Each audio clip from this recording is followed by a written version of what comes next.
आप देखेंगे कि वो लोग जो है जनता को भेड़ बकरी मानते हैं, उनको लगता है कि ईश्वर ने उनको पूरी दुनिया पे शासन करने के लिए भेजा है और ये जो जनता है ये भेड़ बकरी है। और वो कहते हैं इनका काम सिर्फ इतना है कि पैदा होना है, इनको पढ़ाई करनी है ताकि ये हमारी नौकरी कर सके, शादी करके नए बच्चे पैदा करने हैं जो हमारे नए गुलाम बनेंगे, रिटायरमेंट करके और आराम से मर जाएं।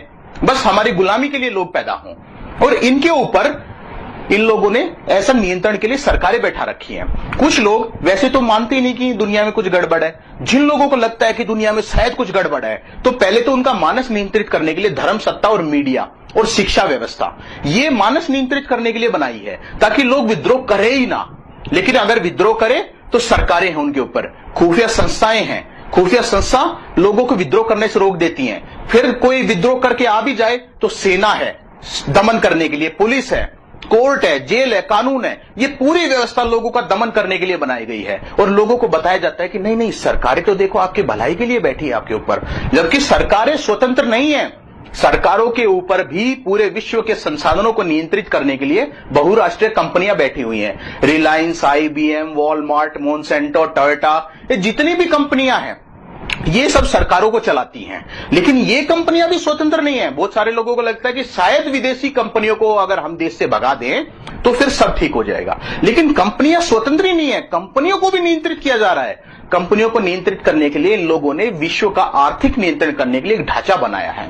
इस ढांचे में आईएमएफ, इंटरनेशनल मॉनेटरी फंड हो गया, विश्व bank, bank of international settlement और पूरी दुनिया के हर देश में एक केंद्रीय बैंक, वहां का कर इकट्ठा करने के लिए कर राजस्व, ब्याज राजस्व, ये संस्थाएं बना रखी है और वहां से ये पूरी दुनिया को चलाते हैं।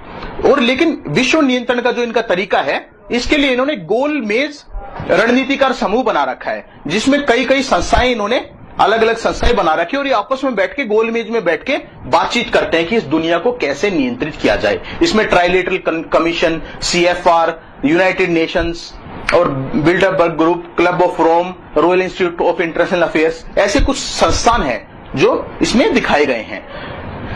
इन संस्थाओं को चलाने के लिए जो लोग हैं वो 300 लोगों का एक गुप्त समूह है, एक आयोग है जो विश्व के सबसे अमीर और ताकतवर उप परिवार है।